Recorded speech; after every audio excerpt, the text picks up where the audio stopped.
Mark Skaar on the Skaar Kaard on 103.7 The Fox. I'm proud to welcome in guitarist Laurence Archer from Grand Slam. Laurence, how are you? I'm good, man. I'm enjoying the sun in sunny Spain, and feeling good. Feeling good about the record, feeling good about the band. Yeah, I'm in good shape. I got to say that I've listened to Wheel of Fortune, and I think it's an early contender for Album of the Year for me, so congratulations. Thank you very much. Yeah, I'm very happy myself with the way it's turned out, and forming these things from out of my own little mind into the visions I had, and very pleased with it so far. The first thing we heard, Laurence, was There Goes My Heart. When I first heard it, it just put a great big old smile on my face. It's exactly what it's meant to do, yeah. It's a bit of a tongue-in-cheek song, and it's a sort of summery, happy song in some respects as far as rock can go, but we had fun with it. We had a lot of fun making the video for it, so very happy with it. Yes, people need to go see the video. And the second thing you put out is Spitfire, which also has an accompanying video. Yes, we've actually done about 4 videos to this point, and we're currently working on the third or fourth. We will be going in to do what I would call a bonus track, which will be released probably as a separate entity after the release of the album, which we're very much looking forward to. I'm just about to fly back to UK to do that, and then off to do a few shows in Europe. Talking to Laurence Archer, guitarist from Grand Slam. This is for the uninitiated. A lot of our listeners may not know, but this project goes back about 40 years from when it was a germ of an idea from someone that a lot of our listeners, like myself, just love, the late, great Phil Lynott from Thin Lizzy. Tell me how the original Grand Slam happened. When the demise of the Thin Lizzy project came to an end, I mean, if I go back, I did a small stint in a band called Wild Horses, which was Jimmy Bain, who was from Dio and Wild Horses and Rainbow.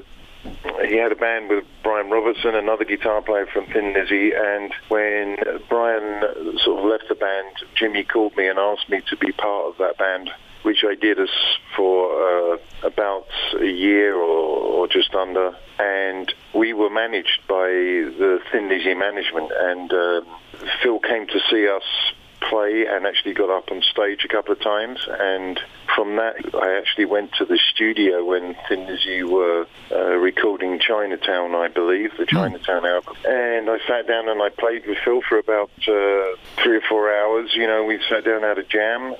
Rumours in the management company was that he was going to ask me to be the next player for Thin Lizzy, which it never came to fruition because basically I'd had another band in place, which I had just got signed to Polydor, which was called Stampede, which was what we call the new wave of heavy metal band in England, that movement.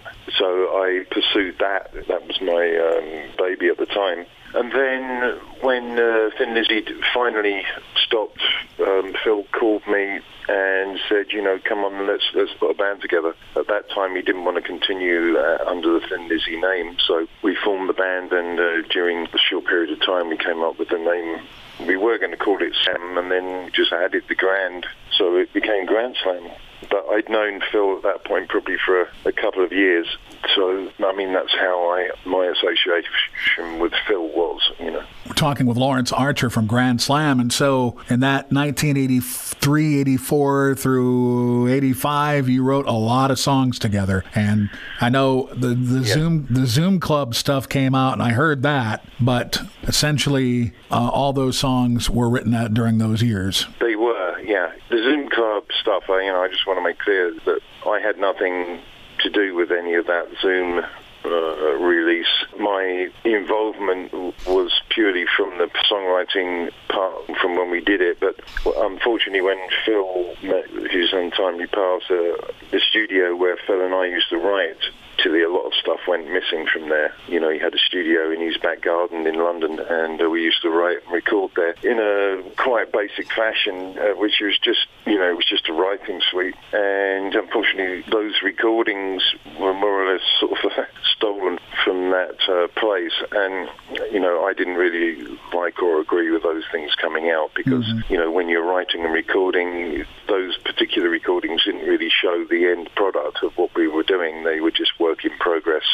demonstrations of what we were going, and a lot of them would have changed the next day. You know, we would have gone in the next day and probably changed it, or rewritten the lyrics, or changed some parts musically. So I wasn't ever really happy with those coming out, hence my doing what I've done in the last 3 or 4 years, which is, you know, I had the first album, which was Hit the Ground, where I re-recorded the songs that I'd written with Phil in the intent and to show and give the fans the songs as I would have intended them to be on a final recording, rather than just a work in progress sort of writing demo. That's where I stand on those, hence me doing this project. It took me 30 years to do it, to get to the time when I could, one, afford to do it, and secondly, be mentally in the right place to do it and find the right guys to be able to do it, you know. But, you know, I did it. It was my goal always to get to that point. Talking with Laurence Archer from Grand Slam, and you mentioned Hit the Ground. It is coming out again, or about the same time as Wheel of Fortune. Yeah, essentially Rocky Newton, the bass player with the band at this point, who was with my Pashanka band, and he's been in a couple of projects that I've done in the past. He's been a friend since the late 70s, early 80s. I got him in on bass, and he's complete part of all the new album, and I wanted to bring the Hit the Ground album sort of into the arena regarding the present lineup, and, you know, bring it alongside the new album sort of sonically and every other way, and have Rocky playing on it, because he's now a complete member of the band and always will be. So essentially overdubbed Rocky onto the album, and we played some of the keyboards on the album and remixed it and remastered it. And it's also, you know, it's a bit of a collector's thing as well. It's essentially a different cover and different pictures, and obviously the album is remixed, so it does sound different. Talking with Laurence Archer from Grand Slam, and I wanted to talk about Mike Dyer. He's quite a find. He's I've been watching some videos and stuff, and he's fantastic. A nice guy to have fronting the band. Yeah, I mean, he was my first choice. Writing the way I do, and putting it into that sort of Grand Slam arena. I've never really wanted to go down the road of, you know, a Paul Rodgers type voice, or a Bruce Dickinson type voice, or a Steve Perry. Mike fitted the bill perfectly, you know. I mean, he's the same stature as Phil was, and he, you know, he's from Liverpool. He has strong connections with Ireland. He's been a fan of Phil as well, you know, as a kid. So his voice suits. You know, when I write for myself, and I'm not saying I have a voice like Mike's, but I do have that a similar canter. So having Mike on board has been great. You know, he's been the obvious choice, and ever since we started this project, it's just got stronger and stronger regarding every aspect, the writing, the recording, everything. So we're a good team. He's a good guy to have around, and he's fantastic on stage. You know, and he doesn't miss a beat on stage, and his energy and the way he draws the audience in is fantastic. Talking to Laurence Archer from Grand Slam. Last year, well, first of all, you brought up Phil Lynott. Let's talk about Phil Mogg and UFO, High Stakes and Dangerous Men. That and the live Tokyo album both were re-released last year, and I'm glad that Spotlight shone on your era. So congratulations on that. I think it's deserved. Thank you. Yeah, I mean, as I say, you know, I've been a very lucky guy in, you know, being that sort of 15-year-old kid sitting in front of the TV watching Thin Lizzy and UFO on TV in England on Sight and Sound in concert, and listening to all their albums and Strangers in the Night. It's a bit of a strange thing that I've ended up playing with basically both. Right. Both arenas, you know. It was a great time and a fun time to do those albums. I love being in UFO. I love the guys. Pete was a very, very close friend of mine. He's missed. He's so missed. So, yeah, he is. You know, he's a rock and roll icon. Whatever he's done in his life, he's influenced a lot of people through his, the way he was on stage and his whole approach to being a rock and roller. Yeah, that was a rock and roll school right there with Phil Mogg and Pete Way on that record for sure. Yeah. I learned the hard way. I jumped in the deep end.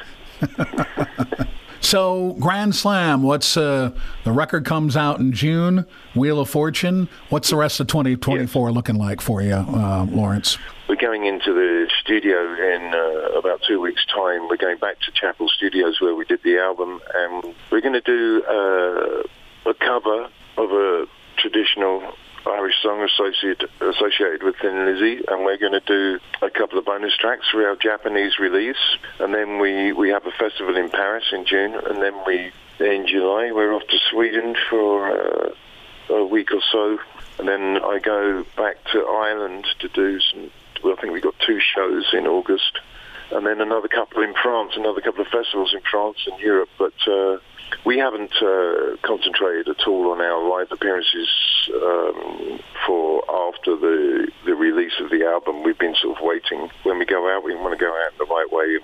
Either get a very decent tour support with somebody, or go out as a dual headliner. And we'll be looking for festivals all over Europe and wherever we can get to. I think there's a chance we'll be going to Japan, and ideally we'd love to cross the water and get over to you guys. I mean, that would be the ultimate goal. That'd be amazing. But to get out and play live is how we're doing all of this we're doing now, is essentially so we can get out and play in front of people. That's our thing. We love doing it, and the band is every time we've played live, on festivals and stuff, we've broken down some barriers and really, got some friends, and gained some fans. So we're very much looking forward to making this a little bit more widespread by getting out there to people, Laurence, thank you for the album. Thank you for the opportunity to talk. We appreciate it. It's my pleasure, man, and I hope you enjoy the album and look at the videos on the Grand Slam Rocks YouTube. And if you like what you hear on the videos, you can pre-order the album from Silver Lining or our Grand Slam Rocks website and Facebook. So it's all there. But I just hope people like the album. I love it, and I think it's a classic, even though I say so myself. So I can't wait to get out there and be playing it in front of people. As I said at the top, it's a contender for Album of the Year for me, Wheel of Fortune, Grand Slam. Laurence, thank you for your time. Thank you, man. Take care. That's Laurence Archer from Grand Slam. I'm Mark Skaar on the Skaar Kaard, the new classic rock that rocks, on 103.7 The Fox.